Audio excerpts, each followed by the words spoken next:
Good evening.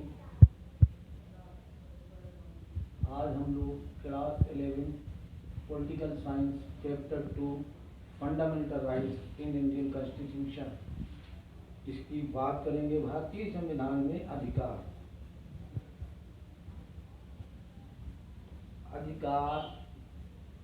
या rights क्या होते हैं। वैसे सीधी इसकी अगर डेफिनेशन की जाए, अधिकार वो दावे होते हैं जिन्हें सरकार मान्यता देती है और समाज स्वीकार करता है, वो उसे हम अधिकार कहते हैं। ये तो दार्शनिक परिभाषा हुई, लेकिन हम लोगों का तो जो अध्ययन करना है वो fundamental rights in Indian constitution, मूल अधिकार उन पर बात करनी है। लेकिन इससे पहले थोड़ी हमें इसकी पृष्ठभूमि देखना चाहिए। संसार में सबसे पहले जो ह्यूमन बीइंग के लिए अधिकार आए, वो तो अधिकार कई प्रकार के होते हैं, जैसे प्राकृतिक अधिकार, नैसर्गिक अधिकार भी होते हैं, जन्मसिद्ध अधिकार भी होते हैं, वंशागत अधिकार भी होते हैं। लेकिन यहाँ हम कानूनी अधिकारों अर्थात fundamental rights in Indian constitution पे चर्चा करेंगे। हम आपको बता दें कि अधिकारों की बात सबसे पहले जो आधुनिक लोकतंत्र या मेडिवल हिस्ट्री में मिलती है, वो 1215 ईस्वी का इंग्लैंड में जो मानव अधिकार घोषणा पत्र आया था उसमें की गई थी। लेकिन भारत में एक सर्वदलीय बैठक हुई थी पंडित मोतीलाल नेहरू की अध्यक्षता में 1928 एडी में। यहाँ एक समिति बनाई गई थी जिसमें सबसे पहले फंडामेंटल राइट्स या मूल अधिकारों पर चर्चा की गई थी, और इसमें सारे सर्वदलीय बैठकें यहाँ हुई थी, जिसकी चेयर से पंडित मोतीलाल नेहरू ने की थी। तो सबने एक राय से कहा था कि संविधान में मूल अधिकारों का समावेश होना चाहिए। जब हमारा देश आज़ाद हुआ, हमारा संविधान बनकर लागू हुआ, तब हमें फंडामेंटल राइट्स मिले। देखो, कानूनी अधिकार या और वैसे बहुत सारे अधिकार होते हैं वो, और फंडामेंटल राइट्स से वो अधिकार होते हैं, मौलिक अधिकार वो अधिकार होते हैं जिन्हें हमें न्यायालय के द्वारा संरक्षण प्राप्त होता है। सुप्रीम कोर्ट, भारत का हाई कोर्ट, ये हमें संरक्षण प्राप्त कराते हैं। तो देखो, आर्टिकल नंबर 226 के अनुसार हमारे अगर फंडामेंटल राइट्स पर विधायिका, कार्यपालिका किसी भी तरीके, यह सीमित अधिकार भी नहीं है, इन पे समय समय पर राज का मतलब सरकार सीमित भी कर सकती है और कहीं कहीं कुछ अधिकारों को छोड़कर प्रतिबंध भी लगा सकती है। लेकिन फंडामेंटल राइट्स की रक्षा के लिए सबसे पहले आर्टिकल नंबर 226 के अनुसार हम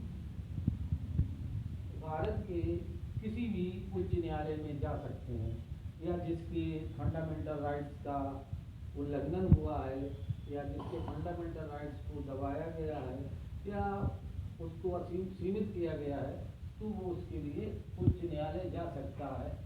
और अगर हमें सर्वोच्च न्यायालय जाएंगे तो आर्टिकल नंबर 32 के अंतर्गत हम भारत के उच्चतम न्यायालय में भी जा सकते हैं। कोई भी व्यक्ति जा सकता है फंडामेंटल राइट्स के लिए।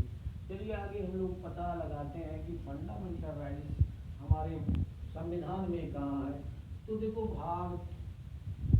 संविधान का भाग जो 3 है, पार्ट 3 में फंडामेंटल राइट्स हैं। फंडामेंटल राइट्स आर्टिकल 12 से 35 तक ये फंडामेंटल राइट्स का अध्याय है, चैप्टर है। 12 में तो उसकी परिभाषा दी गई है, 13 में विधि की प्रक्रिया दी गई है, और इसमें आर्टिकल 14 से लेकर के वर्तमान में फंडामेंटल राइट्स जो भारतीय संविधान में है वो 6 रह गए हैं। इससे पहले 7 थे। जो संपत्ति का अधिकार था वो मूल अधिकार में आता था, लेकिन संपत्ति का अधिकार जो है 1978 ईस्वी में 44वें संशोधन के आर्टिकल नंबर 300 ए में जोड़ दिया गया है, वो कानूनी अधिकार हो गया है, फंडामेंटल राइट्स नहीं रहा है। फंडामेंटल राइट्स आपके केवल 6 हैं संविधान में जो हमें मिले हुए हैं। आर्टिकल नंबर 14 to 18 ये समता का अधिकार है, समता का अधिकार।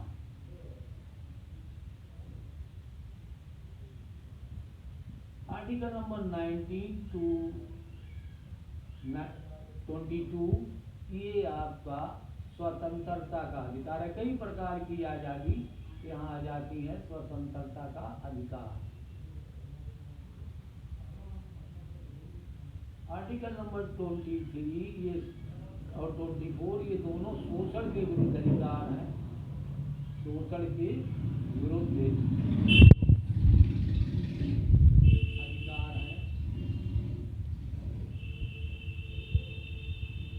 आर्टिकल नंबर 25 to 30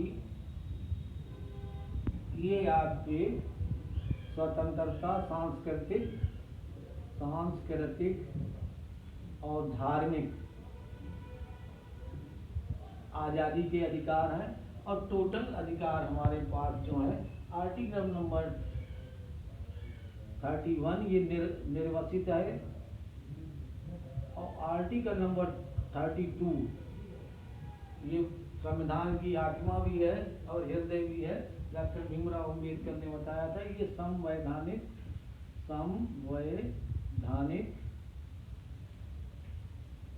संवैधानिक उपचारों का अधिकार है।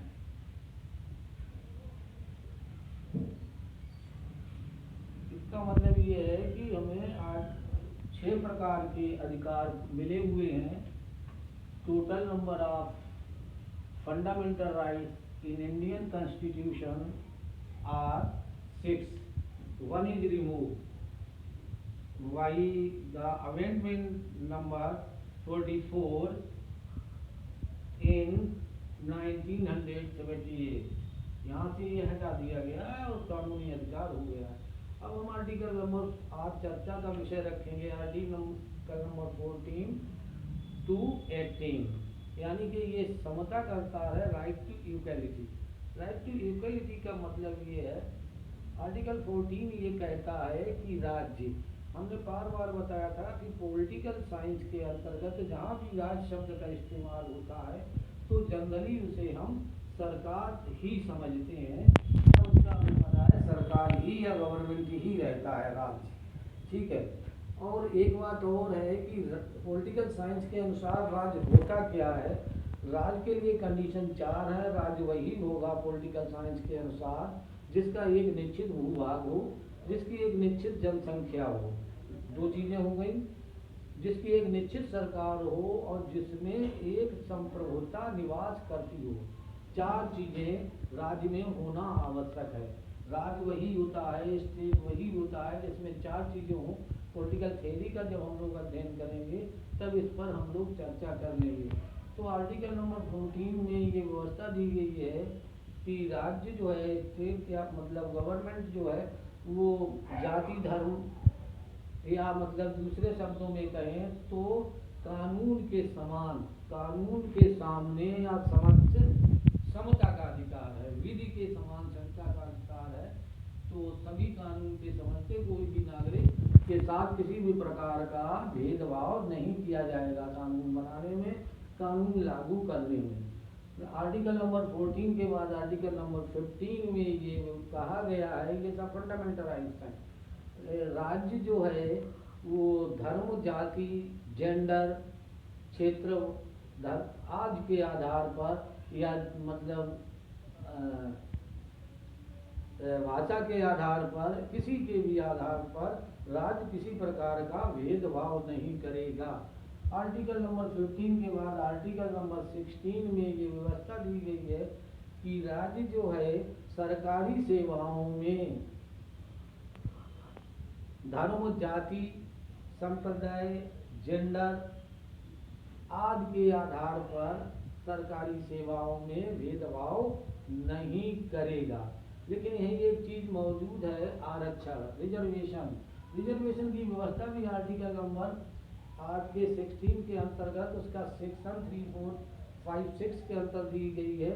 यहाँ पर मतलब ये है कि इक्वालिटी एमोंग द इक्वालिटी या within equality within the equality, अर्थात समानता के अंदर समानता। राज्य जो है समाज के पिछड़े हुए लोगों के लिए उनको बराबर लाने के लिए रिजर्वेशन कर सकता है, आरक्षण दे सकता है। ये आर्टिकल नंबर 16 का उल्लंघन नहीं होगा। इसी को तो हम कहते हैं रीजनेबल क्लासिफिकेशन, जेनेबल क्लासिफिकेशन या रीजनेबल क्लासिफिकेशन के अंतर्गत हम ये आरक्षण की व्यवस्था हमारे संविधान में मूल अधिकारों में दी गई है, फंडामेंटल राइट है। अब आता है आर्टिकल नंबर 17। आर्टिकल नंबर 17 जो है वो छुआछूत का उन्मूलन करता है कि मतलब जो है राज्य में अगर किसी भी व्यक्ति के साथ में छुआछूत भेदभाव किया जाएगा तो ऐसा व्यक्ति न्यायालय की शरण ले सकता है, और जो उसको जो समाज से जो बिलगाव लोग कर रहे हैं उनके खिलाफ कार्रवाई न्यायालय के द्वारा हो सकती है। छुआछूत का अंत कर दिया गया आर्टिकल नंबर 17 के अनुसार। और आर्टिकल नंबर 18 में एक ये व्यवस्था दी गई, उपाधियों का अंत कर दिया गया कि किसी भी प्रकार की कोई जैसे राजा की उपाधि, नवाब की उपाधि, महाराजा की उपाधि नहीं दी जा सकती है। इसके कुछ अपवाद भी हैं। जो व्यक्ति स्वयं पढ़ लिख करके अर्जित करता है, जैसे MBBS की डिग्री ले ले, PhD की डिग्री ले ले, और तमाम डिग्रियां जो हैं वो स्वयं जो अर्जित करता है उसे भी मिल सकती है। इसके अतिरिक्त ये भी इसमें व्यवस्था है कि विदेशी भी उपाधि कोई व्यक्ति भारत के ग्रहण नहीं कर सकता है जब तक कि उसको भारत के राष्ट्रपति अनुमति न दे दें। ऐसी इसमें जैसे भारत रत्न वगैरह हैं और सेना के जो पद हैं उनको छोड़ दिया गया है, उनको इससे अलग किया गया है।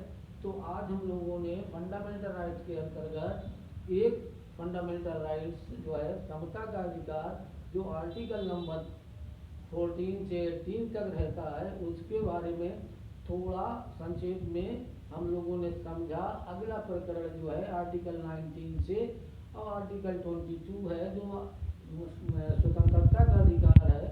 उसमें कई प्रकार की स्वतंत्रताएं शामिल हैं। मेरा मानना है कि वो करीब 6 प्रकार की आज़ादियां हैं जिनका वर्णन हम अगले वीडियो में अपलोड करेंगे। तब तक के लिए इजाज़त दीजिए।